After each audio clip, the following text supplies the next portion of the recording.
shall I do?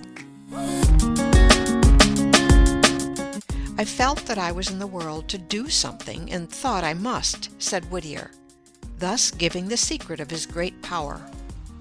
It is the man who must enter law, literature, medicine, the ministry, or any other of the overstocked professions, who will succeed.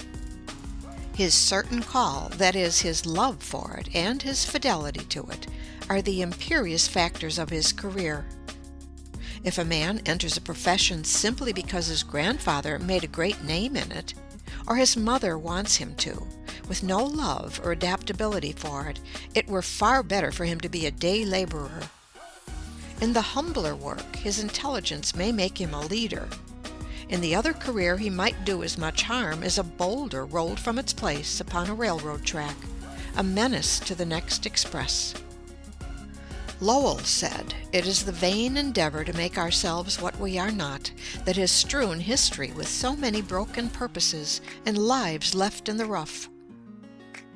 The age has no aversion to preaching as such, said Phillips Brooks. It may not listen to your preaching. It has a use for every person, and it is his business to find out what that use is. Wanted. Situation by a practical printer, who is competent to take charge of any department in a printing and publishing house. Would accept a professorship in any of the academies. Has no objection to teach ornamental painting and penmanship, geometry, trigonometry, and many other sciences. Has had some experience as a lay preacher. Would have no objection to form a small class of young ladies and gentlemen to instruct them in the higher branches. To a dentist or chiropodist he would be invaluable, or he would cheerfully accept a position as bass or tenor singer in a choir. At length there appeared this addition to the notice. P.S. Will accept an offer to saw and split wood at less than the usual rates. This secured a situation at once, and the advertisement was seen no more. Don't wait for a higher position or a larger salary. Enlarge the position you already occupy. Put originality of method into it. Fill it as it never was filled before. Be more prompt, more energetic, more thorough, more polite than your predecessor or fellow workman. Study your business, devise new modes of operation, be able to give your employer points. The art lies not in giving satisfaction merely, not in simply filling your place, but in doing better than was expected, in surprising your employer, and the reward will be a better place and a larger salary. Your talent is your call. Your legitimate destiny speaks in your character. If you have found your place, your occupation has the consent of every faculty of your being. If possible, choose that occupation which focuses the largest amount of your experience and tastes. You will then not only have a congenial vocation, but will utilize largely your skill and business knowledge, which is your true capital. There is no doubt that every person has a special adaptation for his own peculiar part in life. A very few, the geniuses we call them, have this marked in an unusual degree and very early in life. A man's business does more to make him than anything else.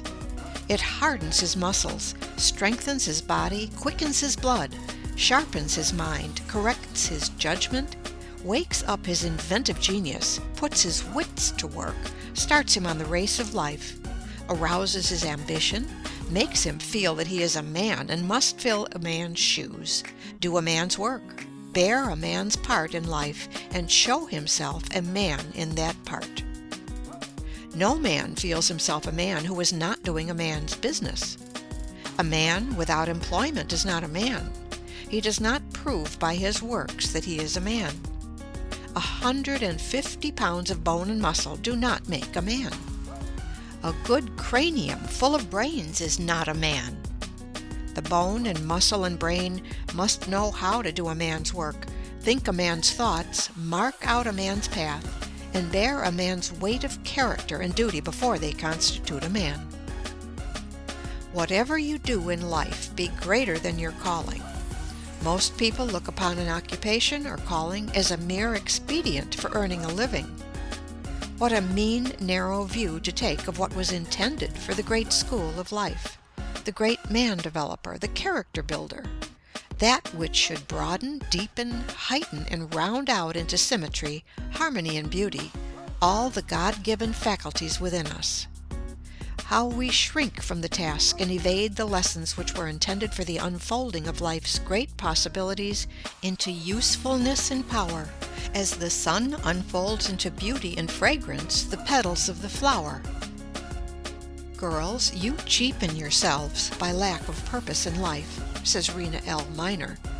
You show commendable zeal in pursuing your studies.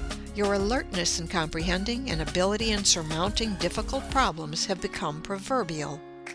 9 times out of 10 you outrank your brothers thus far, but when the end is attained, the goal reached, whether it be the graduating certificate from a graded school or a college diploma, for 9 out of every 10 it might as well be added thereto, dead to further activity, or sleeping until marriage shall resurrect her.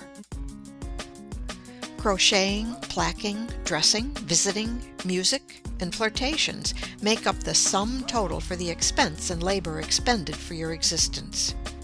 If forced to earn your support, you are content to stand behind a counter or teach school term after term in the same grade, while the young men who graduated with you walk up the grades as up a ladder to professorship and good salary, from which they swing off into law, physics, or perhaps the legislative firmament, leaving difficulties and obstacles like nebula in their wake. You girls, satisfied with mediocrity, have an eye mainly for the main chance, marriage. If you marry wealthy, which is marrying well according to the modern popular idea, you dress more elegantly, cultivate more fashionable society, leave your thinking for your husband and your minister to do for you, and become in the economy of life but a sentient non-entity. If you are true to the grand passion and accept with it poverty, you bake, brew, scrub, spank the children, and talk with your neighbor over the back fence for recreation, spending the years literally like the horse in a treadmill, all for the lack of a purpose. A purpose sufficiently potent to convert the latent talent into a gem of living beauty, a creative force which makes all adjuncts secondary, like planets to their central sun. Choose some one course or calling and master it in all its details. Sleep by it, swear by it, work for it, and if marriage crowns you, it can but add new glory to your labor. Next, we want girls of sense. Girls who have a standard of their own regardless of conventionalities, and are independent enough to live up to it. Girls who simply won't wear a trailing dress on the street to gather up microbes and all sorts of defilement. Girls who don't wear a high hat to the theater or lacerate their feet with high heels and endanger their health with corsets. Girls who will wear what is pretty and becoming and snap their fingers at the dictates of fashion when fashion is horrid and silly. And we want good girls, girls who are sweet, right straight out from the heart to the lips, innocent and pure and simple girls, with less knowledge of sin and duplicity and evil doing at 20 than the pert little schoolgirl of 10 has all too often. We want girls with hearts, girls who are full of tenderness and sympathy, with tears that flow for other people's ills, and smiles that light outward their own beautiful thoughts. We have lots of clever girls and brilliant girls and witty girls. Give us a consignment of jolly girls, warm-hearted and impulsive girls, kind and entertaining to their own folks, and with little desire to shine in the garish world. With a few such girls scattered around, life would freshen up for all of us, as the weather does under the spell of summer showers.